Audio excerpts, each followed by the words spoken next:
अस्सलाम वालेकुम। गल वेले दी नाल मैं तुहाडा यार, तुहाडा दोस्त, तुहाडा मित्र, तुहाडा संगी जुल्फकार जट ते तुसी देख रहे हो गल वेले दी।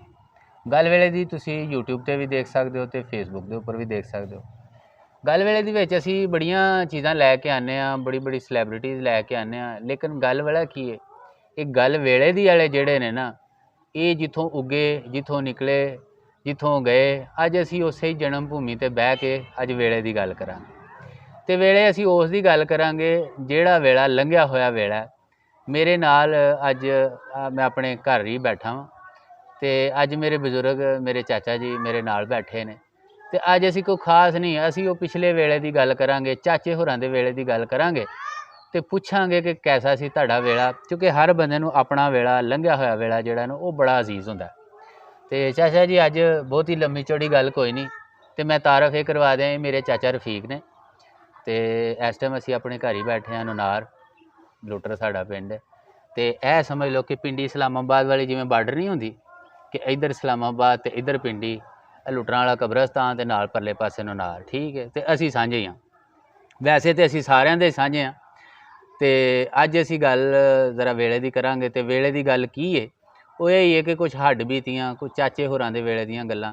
चाचा जी जरा सानू अपने वेले दे हवाले ना कुछ दसो ना, कि असी इत्थे आने ना तो इत्थे आके थोड़ा जिहा चौड़े हो जाने। चौड़ा वाला बंदा क्यों होंदा? जो कंड पिछे थपकी होंदी है ना, बंदे नूं पता होंदा हुण असीं अपने वडेरियां च आ गए, ठीक है। कल नूं वेला आना असीं तुहाडे थां आके बैठे होना, फिर इस जगह ते आके वो साडे छोटियां ने आके साडे कोल पुछना, हाँ बई बजुर्गो दसो ना वेले दी गल। ते हुण इस टाइम वेला तुहाडा, तुसीं जरा सानू अपने वेले दी कोई गलबात ते सुणाओ। असल पुत्तर तुहाडा प्रोग्राम वेले दी गल, मैं चाहना कि तुहानू दसां कि इंसान दी जिंदगी दा सब तो तंग वेला केड़ा है। सही है, तंग वेला केड़ा है? औखा वेला जिन्हों असीं कहने, औखा वेला जिथे इंसान बेबस, ठीक है। तुसीं सोचोगे किसी नूं कैंसर हो जे, बड़ी मर्ज है, तगड़ी मर्ज है, अगर हो गया वो बेबस है, नहीं नहीं हाँ नहीं कुछ नहीं, उसका इलाज हो जाएगा, वो बच जाएगा, ठीक हो जाएगा। इंसान जड़ा अल्लाह पाक इनू तंदुरुस्ती दे, सेहत दे, जदों अल्लाह पाक इनू एक बेटी अता करदा तो वो बेटी छोटी हुंदी है तो ये अंदर एक खास शातां पैदा हुंदियां ने, ठीक है। जदों भी ये नज़र उहदे ते जांदी है तो ये जरूर अल्लाह अगे दुआ करदा कि या अल्लाह ये मेरी बच्ची दे नसीब चंगे करी, आमीन। जदों भी वेखदा, ठीक है।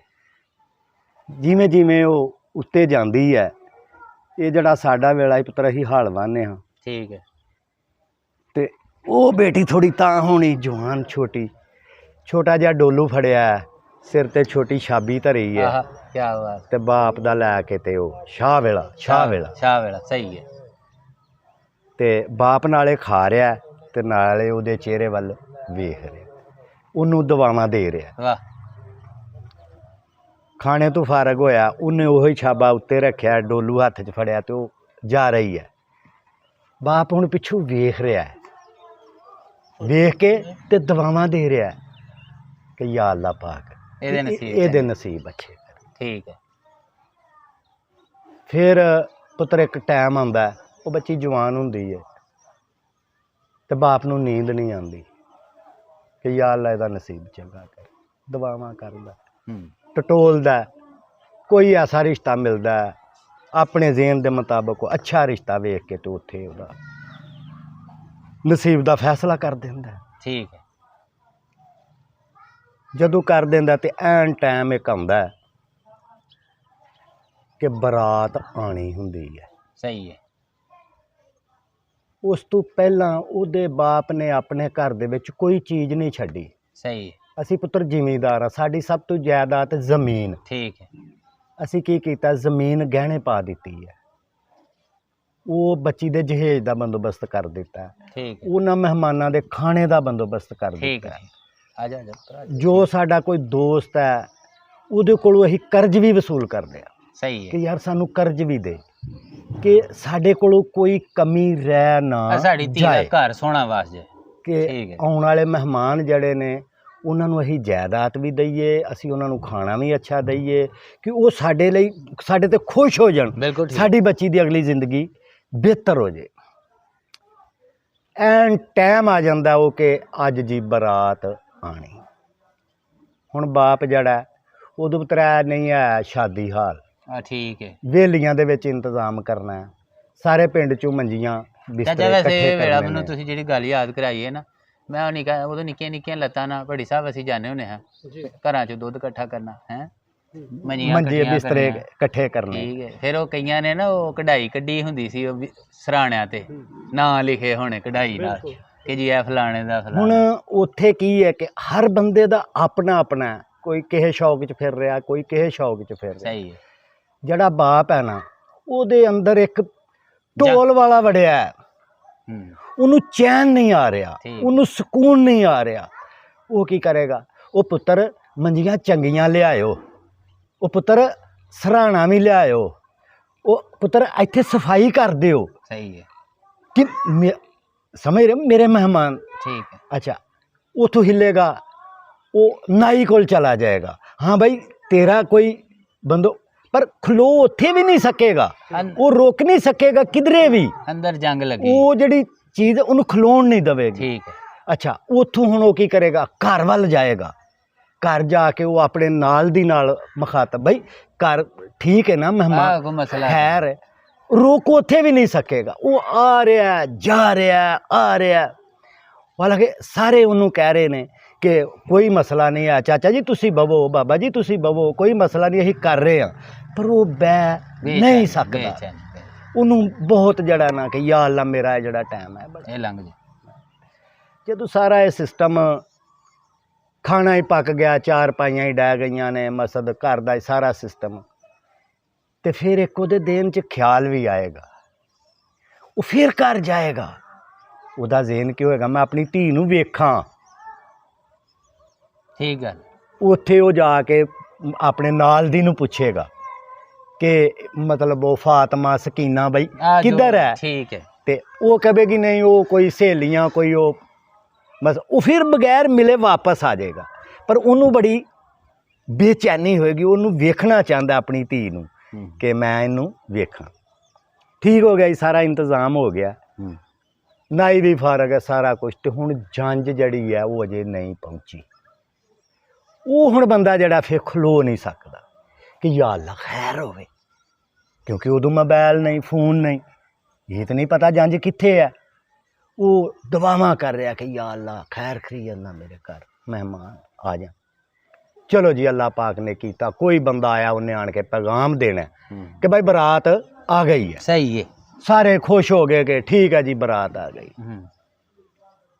ਬਰਾਤ ਨੂੰ ਖਾਣਾ ਦਿੱਤਾ, ਸਾਰਾ ਕੁਛ ਕੀਤਾ। ਫਿਰ ਉਹਨੇ ਕੀ ਕੰਮ ਕੀਤਾ ਪੁੱਤਰਾ? ਹਰ ਚੀਜ਼ ਢੇਰ ਕਰ ਦਿੱਤੀ ਹੈ, ਜੋ ਵੀ ਉਹਦੇ ਘਰ ਦਾ ਸਰਮਾਇਆ। ਕੁਛ ਉਹਨੇ ਉਹਨਾਂ ਨੂੰ ਖਵਾ ਦਿੱਤਾ, ਕੁਝ ਜਹੇਜ ਦੀ ਸ਼ਕਲ ਦੇ ਵਿੱਚ ਇੱਕ ਪਾਸੇ ਢੇਰ ਕਰ ਦਿੱਤਾ। ਮੈਂ ਜੋ ਕਰ ਸਕਦਾ ਸੀ ਉਹ ਕਰ ਜੋ ਚੀਜ਼ ਹੈ ਉਹਦੇ ਜਿਸਮ ਦਾ ਟੁਕੜਾ ਹੈ, ਆ ਠੀਕ, ਉਹ ਵੀ ਉਹਨੇ ਉਹਨਾਂ ਨੂੰ ਪੇਸ਼ ਕਰ ਦਿੱਤਾ। ਮੇਰੀ ਗੱਲ ਤੇ ਗੌਰ ਕਰਨਾ। ਠੀਕ ਹੈ। ਠੀਕ ਕਿ ਸਾਰਾ ਕੁਝ ਖਵਾ ਵੀ ਦਿੱਤਾ, ਸਾਰਾ ਕੁਝ ਖਰੀਦ ਕੇ ਵੀ ਉਹਨਾਂ ਨੂੰ ਦੇ ਦਿੱਤਾ, ਜਿਸਮ ਦਾ ਟੁਕੜਾ ਵੀ ਦੇ ਦਿੱਤਾ। ਪਰ ਇੱਥੇ ਉਹਦੇ ਉੱਤੇ ਵੇਲਾ ਆਇਆ ਤੰਗ, ਇੱਥੇ ਔਖਾ ਵੇਲਾ, ਇੱਥੇ ਔਖਾ ਵੇਲਾ ਆਇਆ। ਫਿਰ ਕੀ ਹੋਇਆ? ਜਦੋਂ ਬੱਚੀ ਨੂੰ ਡੋਲੀ 'ਚ ਬਾਇਆ, ਉਦੋਂ ਕਾਰਾਂ ਨਹੀਂ, ਆ ਠੀਕ ਹੈ, ਡੋਲੀ 'ਚ ਬਾਇਆ ਨਾ, ਤੇ ਉੱਥੇ ਕੀ ਹੋਇਆ ਭੱਟੀ ਸਾਹਿਬ? ਕੋਈ 100 ਬੰਦਾ ਜਾਂ 200 ਬੰਦਾ ਬਰਾਤ ਦਾ। ਉਦੋਂ ਇਹ ਸਿਸਟਮ ਨਹੀਂ ਸਨ ਕਿ ਬਰਾਤ ਨੇ ਖਾਣਾ ਹਾਲ 'ਚ ਖਾਧਾ, ਆਪਾਂ ਆਪਣੀਆਂ ਗੱਡੀਆਂ ਲਈਆਂ, ਵਾਪਸ ਚਲੇ ਗਏ। ਕਿਉਂਕਿ ਬਰਾਤ ਇੱਕ ਹੀ ਬੱਸ 'ਚ ਆਈ ਹੈ, ਉਸ ਬੱਸ ਨੇ ਜਾਣਾ ਤੇ ਸਾਰੀ ਬਰਾਤ ਨੇ ਜਾਣਾ। ਸਹੀ ਹੈ। ਬੱਚੀ ਦੀ ਡੋਲੀ ਵਿਦਿਆ ਹੋਣ ਤੱਕ ਮੁਕੰਮਲ ਬਰਾਤ ਨੇ ਉੱਥੇ ਹੀ ਰਹਿਣਾ। ਉਹਦੀ ਜਿਹੜੀ ਬਰਾਦਰੀ, ਉਹਦੇ ਜਿਹੜੇ ਰਿਸ਼ਤੇਦਾਰ ਨੇ, ਉਹਨਾਂ ਵੀ ਉੱਥੇ ਹੀ ਰਹਿਣਾ। ਤੇ ਚਾਚਾ ਜਿਹੜਾ ਘੋੜਿਆਂ ਵਾਲਾ ਸੀਨ ਸੀ ਇਹ ਕੀ ਸੀ? ਅੱਛਾ ਹੁਣ ਕੀ ਹੋਇਆ ਜ਼ੁਲਫਕਾਰ ਸਾਹਿਬ ਕਿ ਇੱਧਰ ਉਸ ਬੰਦੇ ਦੀ ਬਰਾਦਰੀ ਖੜੀ ਹੈ, ਰਿਸ਼ਤੇਦਾਰ ਖੜੇ ਨੇ, 100 150 200 ਬੰਦਾ। ਪਹਿਲਾਂ ਪੁੱਤਰ ਇਹ ਵੀ ਸਿਸਟਮ ਨਹੀਂ ਸੀ ਕਿ ਖਾਣਾ ਖਾਓ ਤੇ ਘਰਾਂ ਨੂੰ ਜਾਓ। ਨਹੀਂ, ਤੁਸੀਂ ਬੱਚੀ ਵਾਲੇ ਦੇ ਘਰ ਆਏ ਹੋ, ਤੇ ਜਦ ਤੱਕ ਤੁਸੀਂ ਬੱਚੀ ਨੂੰ ਵਿਦਿਆ ਨਹੀਂ ਕੀਤਾ ਤਦ ਤੱਕ ਤੁਸੀਂ ਜਾ ਨਹੀਂ ਸਕਦੇ। ਉਨੀ ਦੇਰ ਤੁਸਾਂ ਜਾਣਾ ਨਹੀਂ। ਉਹ ਬੱਚੀ ਦੇ ਸਿਰ ਤੇ ਪਿਆਰ ਦੇਣਾ ਇੰਜ ਹੀ ਸਮਝੋ ਕਿ ਜਿਵੇਂ ਇੱਕ ਫਰਜ਼ ਸਮਝਿਆ ਜਾਂਦਾ। ਠੀਕ ਗੱਲ ਹੈ। ਫਿਰ ਐਸਾ ਵੀ ਹੁੰਦਾ ਸੀ ਕਿ ਜਿਹਨੂੰ ਤੂੰ ਸ਼ਾਦੀ ਤੇ ਨਹੀਂ ਬੁਲਾਇਆ, ਉਹ ਸ਼ਾਦੀ 'ਚ ਸ਼ਾਮਲ ਨਹੀਂ, ਸਹੀ ਹੈ। ਉਹਨੇ ਵੀ ਨਿਗਾਹ ਰੱਖਣੀ ਹੈ ਕਿ ਬੱਚੀ ਦੇ ਟੁਰਨ ਟਾਈਮ ਉਹਨੇ ਉੱਥੇ ਪਹੁੰਚ ਜਾਣਾ ਕਿ ਮੈਂ ਯਾਰ ਬੱਚੀ ਨੂੰ ਪਿਆਰ ਦੇਵਾਂ। ਠੀਕ ਹੋ ਗਿਆ ਨਾ। ਹੁਣ 100 150 200 ਬੰਦਾ ਉਹਦੇ ਪਿੰਡ ਦਾ ਖੜਾ ਹੈ, ਉਹਦੇ ਰਿਸ਼ਤੇਦਾਰ ਖੜੇ ਨੇ, ਉਧਰ ਬਰਾਤ ਵਾਲਾ 100 150 200 ਬੰਦਾ ਖੜਾ ਹੈ, ਤੇ ਹਾਲੀ ਕਿ ਉਹਨੇ ਆਪਣੇ ਘਰ ਦੇ ਵਿੱਚ ਕੋਈ ਚੀਜ਼ ਰੱਖੀ ਨਹੀਂ, ਮਕਰੂਜ਼ ਹੋ ਗਿਆ, ਜ਼ਮੀਨ ਗਹਿਣੇ ਪਾ ਦਿੱਤੀ ਹੈ, ਹਰ ਚੀਜ਼ ਕਰ ਦਿੱਤੀ ਹੈ, ਪਰ ਇਹ ਕਰਨ ਦੇ ਬਾਵਜੂਦ ਵੀ ਉੱਥੇ ਖਲੋ ਕੇ ਉਹ ਬੰਦਾ ਫੇਰ ਇੰਜ ਹੱਥ ਜੋੜ ਕੇ ਖਲੋਤਾ, ਪੁੱਤਰ ਵਾਲੇ ਦੇ ਅੱਗੇ, ਹੱਥ ਬਰਾਤੀਆਂ ਦੇ ਅੱਗੇ ਇੰਜ ਭੱਟੀ ਸਾਹਿਬ ਉਹ ਹੱਥ ਜੋੜੇਗਾ। ਸਹੀ ਹੈ। ਕਿ ਯਾਰ ਮੈਂ ਤੁਹਾਡੇ ਲਾਇਕ ਤੁਹਾਡੀ ਖਿਦਮਤ ਨਹੀਂ ਕਰ ਸਕਦਾ। ਹਾਲਾਂਕਿ ਉਹ ਇੰਨੀ ਆਵਾਮ ਦੇ ਸਾਹਮਣੇ ਇੰਜ ਨਹੀਂ ਕਰਦਾ, ਭਾਵੇਂ ਉਹਨੂੰ ਫਾਂਸੀ ਦਾ ਵੀ ਹੁਕਮ ਹੋਏ। ਠੀਕ ਹੈ। ਲੇਕਿਨ ਧੀ ਦੇ ਮਾਮਲੇ 'ਚ ਆ ਧੀ ਦੇ ਮਾਮਲੇ 'ਚ ਇਹ ਆ ਵੇਲਾ ਸਭ ਤੋਂ ਔਖਾ। ਇਸ ਤੋਂ ਔਖਾ ਵੇਲਾ ਨਾ ਪਹਿਲਾਂ ਤੇ ਨਾ ਬਾਅਦ 'ਚ ਇਨਸਾਨ ਦੀ ਜ਼ਿੰਦਗੀ ਤੇ ਆਉਂਦਾ ਨਹੀਂ। ਅੱਲਾਹ ਤਾਲਾ ਸਾਰਿਆਂ ਦੀ ਧੀਆਂ ਦੇ ਜੀ ਨਸੀਬ ਚੰਗੇ ਕਰੇ। ਅੱਲਾਹ ਪਾਕ ਹਰ ਇੱਕ ਧੀ ਦੇ ਨਸੀਬ ਅੱਛੇ ਕਰੇ। ਆਮੀਨ। ਤੇ ਜਿਹੜੇ ਬੰਦੇ ਦੇ ਘਰ ਬਿਲਕੁਲ ਹੀ ਕੁਝ ਵੀ ਖਾਣ ਨੂੰ ਨਹੀਂ ਨਾ, ਤੇ ਉਹਦੀ ਧੀ ਸੁੱਖ 'ਚ ਤੇ ਉਹ ਬੰਦਾ ਸੁੱਖ 'ਚ।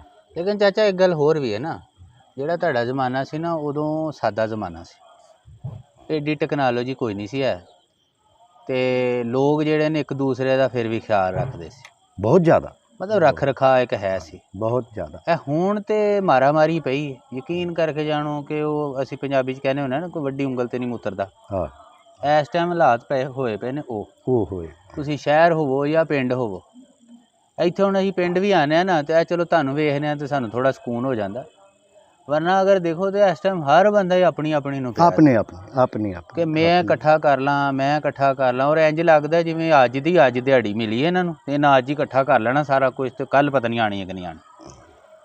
ਸੋ ਅਫਰਾ ਤਫਰੀ ਪਈ ਨਹੀਂ। ਉਹ ਅਸੀਂ ਤੇ ਐਸਰਾ ਵੇਖਿਆ ਨਾ, ਕੱਲਾ ਮਾਫ ਕਰੇ ਉਹ ਐਸਾ ਟਾਈਮ ਨਾ ਆਏ, ਕਤਲ ਹੋਏ ਨੇ, ਲੜਾਈਆਂ ਹੋਈਆਂ, ਫਸਾਦ ਹੋਏ ਨੇ। ਉਹ ਹੁਣ ਪਾਰਟੀ ਕਰੀਏ, ਮੈਂ ਛੱਡਾਂਗਾ ਹੀ ਨਹੀਂ, ਮੈਂ ਉਹਦੇ ਕੋਲ ਚੌਧਰੀ ਸਾਰਾ ਇਲਾਕਾ ਆ ਗਿਆ, ਉਹ ਬੰਦਾ ਨਹੀਂ ਟਲ ਹੀ ਨਹੀਂ ਰਿਹਾ। ਇੱਕ ਦਿਨ ਅਚਾਨਕ ਸੁਬਾਹ ਉੱਠਿਆ ਤੇ ਉਹਨੇ ਉਹ ਆਪ ਹੀ ਸਾਨੂੰ ਦੱਸ ਰਿਹਾ ਕਿ ਯਾਰ ਮੇਰੀ ਉਹਨਾਂ ਨਾਲ ਬੰਦਿਆਂ ਨਾਲ ਸੁਲਾਹ ਹੋ ਗਈ ਹੈ। ਭਈ ਐਸਾ ਕੀ ਹੋਇਆ ਰਾਤੋਂ ਰਾਤ, ਤੂੰ ਤੇ ਮੰਨਦਾ ਹੀ ਨਹੀਂ ਸਾ। ਠੀਕ ਗੱਲ ਹੈ। ਉਹਨੇ ਕਿਹਾ ਨਹੀਂ ਯਾਰ ਧੀਆਂ ਆ ਗਈਆਂ। ਹਾਏ ਹਾਏ ਹਾਏ। ਉਹਨੇ ਆਖਿਆ ਯਾਰ ਮੈਂ ਬੇਬਸ ਸਾਂ, ਧੀਆਂ ਆ ਗਈਆਂ। ਸਮਝਿਆ ਨਾ। ਇਹ ਧੀਆਂ ਧਿਆਣੀਆਂ ਦੇ ਮਾਮਲੇ ਦੇ ਵਿੱਚ ਉਹ ਵੇਲਾ ਬੜਾ ਹੀ ਚੰਗਾ ਸੀ, ਬਹੁਤ ਹੀ ਚੰਗਾ ਸੀ। ਸਹੀ ਕਹਿ। ਤੇ ਅੱਲਾਹ ਪਾਕ ਬੰਦਾ ਜਿਹੜਾ ਨਾ, ਮੈਂ ਤੁਹਾਨੂੰ ਦੱਸਦਾ ਚਾਚਾ, ਪਰਸੋਂ ਤਰਸੋਂ ਦੀ ਗੱਲ ਹੈ, ਪਤਾ ਨਹੀਂ ਮੈਂ ਕਿੱਧਰ ਗਿਆ ਵਾਂ, ਤੇ ਮੈਂ ਇਸ ਤਰ੍ਹਾਂ ਸਿਰ ਤੇ ਹੱਥ ਰੱਖਿਆ। ਮੇਰੀ ਇੱਕ ਆਦਤ ਬਣ ਗਈ ਕਿ ਕੁਛ ਰਵਾਇਤ ਹਾਲਾਂ ਵੀ ਅਸੀਂ ਜ਼ਿੰਦਾ ਰੱਖਣ ਦੀ ਕੋਸ਼ਿਸ਼ ਕਰ ਰਹੇ ਹਾਂ, ਪਤਾ ਨਹੀਂ ਕਿੰਨੇ ਕਾਮਯਾਬ ਹੁੰਦੇ ਆ ਜਾਂ ਕਿੰਨੇ ਨਹੀਂ। ਤੇ ਮੇਰੀ ਹਾਲਾਂ ਵੀ ਆਦਤ ਇਹ ਵੇ ਕਿ ਆਪਣੇ ਵੱਡਿਆਂ ਦੀ ਰੋਹ ਰੀਤ ਜਿਹੜੀ ਹੈ, ਜਿਹੜੀ ਪਰੰਪਰਾ ਹੈ, ਇਹਨੂੰ ਲੈ ਕੇ ਅੱਗੇ ਚੱਲਿਆ ਜਾਏ, ਕਿ ਜਿਹੜੀ ਕੋ ਆਪਣੇ ਤੋਂ ਛੋਟੀ ਹੈ, ਉਹ ਸਾਡੀ ਧੀ ਹੈ, ਭੈਣ ਹੈ, ਉਹਦੇ ਸਿਰ ਤੇ ਹੱਥ ਰੱਖਿਆ ਜਾਏ, ਜਾਂ ਕੋਈ ਛੋਟਾ ਬੱਚਾ ਹੈ ਉਹਦੇ ਸਿਰ ਤੇ ਹੱਥ ਰੱਖਿਆ ਜਾਏ। ਤੇ ਲੇਕਿਨ ਮੈਂ ਦੇਖਿਆ ਕਿ ਹੁਣ ਨਾ ਕਈ ਦਫਾ ਬੰਦੇ ਦਾ ਮਜ਼ਾਕ ਵੀ ਲੋਕ ਉਡਾਉਣਾ ਚਾਹੁੰਦੇ। ਸਹੀ ਗੱਲ ਤੁਹਾਨੂੰ ਦੱਸ ਰਿਹਾ ਮੈਂ, ਇੱਕ ਦੋ ਜਗ੍ਹਾ ਹੋਇਆ ਮੇਰੇ ਨਾਲ, ਉਹ ਮੈਂ ਜਾ ਕੇ ਸਿਰ ਤੇ ਹੱਥ ਰੱਖਿਆ, ਤੋਂ ਬਾਅਦ ਦੇ ਵਿੱਚ ਉਹਨਾਂ ਕਿਹਾ ਰਹਿ ਗਿਆ ਵੱਡਾ ਬਾਬਾ, ਉਹਨਾਂ ਮੇਰੀ ਸਮਝ ਲਓ ਚੰਗੀ ਭਲੀ ਕਲਾਸ ਲਈ। ਔਰ ਇਹਦਾ ਮਤਲਬ ਹੈ ਕਿ ਇਹਦਾ ਬੜਾ ਮਤਲਬ ਇਹ ਵੇ ਕਿ ਅਸੀਂ ਜਨਾਬ ਆਪਣੀ ਰਵਾਇਤ, ਆਪਣੀ ਜਿਹੜੀ ਹਕੀਕਤ ਜਿਹੜੀ ਹੈ ਨਾ ਪੰਜਾਬੀ ਕਲਚਰ ਦੀ, ਜਿਹੜਾ ਸਾਡਾ ਹੈ ਸੀ ਇੱਕ ਰੱਖ ਰਖਾਓ, ਉਹਨੂੰ ਅਸੀਂ ਭੁੱਲ ਗਏ। ਮਤਲਬ ਮਾਸ਼ਾਅੱਲਾ ਹੁਣ ਤੁਸੀਂ ਸਿਰ ਤੇ ਪਰਨਾ ਰੱਖਿਆ, ਪੱਗ ਸਾਡੀ ਇੱਕ ਸ਼ਾਨ ਹੁੰਦੀ ਸੀ, ਸਪੈਸ਼ਲੀ ਜੱਟਾਂ ਦੀ ਅਗਰ ਤੁਸੀਂ ਕਹੋ ਤੇ ਇੱਕ ਸਕਾਫਤ ਸੀ।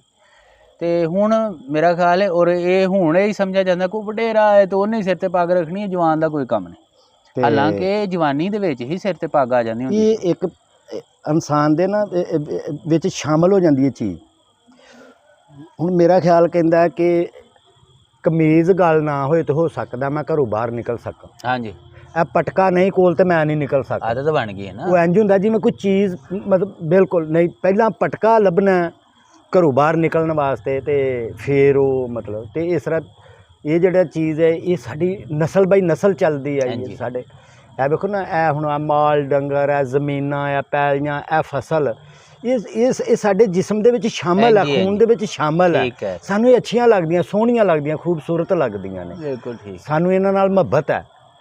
ਤੇ ਇਹ ਚੀਜ਼ਾਂ ਨੇ। ਬਰਗਰ ਜੀ ਗੱਲ ਵੇਲੇ ਦੀ ਅੱਜ ਦੀ ਸਾਨੂੰ ਇੰਨੀ ਚੱਸ ਆਈ ਹੈ ਕਿ ਅਸੀਂ ਆਪਣੇ ਚਾਚੇ ਦੇ ਨਾਲ ਗੱਪਸ਼ਪ ਲਾਈ ਹੈ ਰੈਂਡਮਲੀ, ਮਤਲਬ ਮਾਮੂਲ ਦੇ ਵਿੱਚ। ਤੇ ਅੱਜ ਦੀ ਗੱਲ ਵੇਲੇ ਦੀ ਇਹ ਸਿੱਖੀਏ ਕਿ ਜਿਹੜਾ ਸਭ ਤੋਂ ਔਖਾ ਵੇਲਾ ਹੁੰਦਾ ਨਾ ਬੰਦੇ ਤੇ, ਉਹ ਜਦੋਂ ਬੰਦਾ ਆਪਣੀ ਧੀ ਢੋਰਦਾ ਨਾ, ਉਹ ਸਭ ਤੋਂ ਔਖਾ ਵੇਲਾ ਹੁੰਦਾ। ਹਰ ਇੱਕ ਬੰਦੇ ਦਾ ਆਪਣਾ ਆਪਣਾ ਤਜਰਬਾ ਹੁੰਦਾ, ਆਪਣੇ ਆਪਣੇ ਮਾਮਲਾਤ ਹੁੰਦੇ ਨੇ, ਕਿਹੜੇ ਫੇਜ਼ 'ਚੋਂ ਜਿਹੜਾ ਬੰਦਾ ਗੁਜ਼ਰਿਆ ਹੁੰਦਾ। ਲੇਕਿਨ ਸੱਚੀ ਗੱਲ ਇਹ ਵੇ ਕਿ ਇਸੇ ਤਰ੍ਹਾਂ ਹੀ ਹੈ ਕਿ ਇੱਕ ਫਸਲ ਨੂੰ ਬੰਦਾ ਪਾਲ ਪੋਸ ਕੇ ਜਵਾਨ ਕਰਕੇ ਤੇ ਫਿਰ ਕਿਸੇ ਦੇ ਹੱਥ ਫੜਾ ਦੇ ਯਾਰ। ਤੇ ਬੜਾ ਔਖਾ ਜਿਹਾ ਕੰਮ ਹੁੰਦਾ। ਵਾਕਈ ਗੱਲ ਠੀਕ ਹੈ। ਅਸੀਂ ਹਾਲਾਂ ਇਸ ਪੈਂਡੇ ਪਏ ਨਹੀਂ ਆ, ਲੇਕਿਨ ਜਦੋਂ ਪਾਵਾਂਗੇ ਤੇ ਫਿਰ ਸਾਨੂੰ ਸ਼ਾਇਦ ਇਹ ਗੱਲ ਚਾਚੇ ਹੋਰਾਂ ਦੀ ਯਾਦ ਆਏ, ਅਹਿਸਾਸ ਹੋਵੇ। ਤੇ ਅੱਜ ਬਰਗਰ ਸਾਨੂੰ ਜ਼ਾਹਿਰ ਅਸੀਂ ਵੀ ਧੀਆਂ ਵਾਲੇ ਆ। ਧੀ ਬੜਾ ਮਿੱਠਾ ਮੇਵਾ ਚਾਚਾ। ਹਾਲਾਂ ਵੀ ਯਕੀਨ ਕਰਕੇ ਜਦੋਂ ਮੁੰਡਿਆਂ ਨਾਲੋਂ ਜ਼ਿਆਦਾ ਧੀ ਜਿਹੜੀ ਹੈ ਨਾ ਉਹ ਖਿੱਚ ਪਾਉਂਦੀ, ਠੀਕ ਹੈ। ਤੇ ਧੀਆਂ ਬੜਾ ਮਿੱਠਾ ਮੇਵਾ ਜੀ। ਅੱਲਾਹ ਤਾਲਾ ਸਾਰਿਆਂ ਦੇ ਜਿੱਥੇ ਜਿੱਥੇ ਵੀ ਸਾਡੇ ਹੈ ਨੇ ਵੀਰ ਮਿੱਤਰ ਸੰਗੀ, ਸਾਰਿਆਂ ਦੀਆਂ ਧੀਆਂ ਧਿਆਣੀਆਂ ਦੇ ਨਸੀਬ ਅੱਛੇ ਕਰੇ। ਤੇ ਜਿਉਂਦੇ ਰਹੋ, ਵਸਦੇ ਰਹੋ। ਅੱਜ ਦੀ ਗੱਲ ਵੇਲੇ ਦੀ ਇਹ ਰੱਬ ਰੱਖ।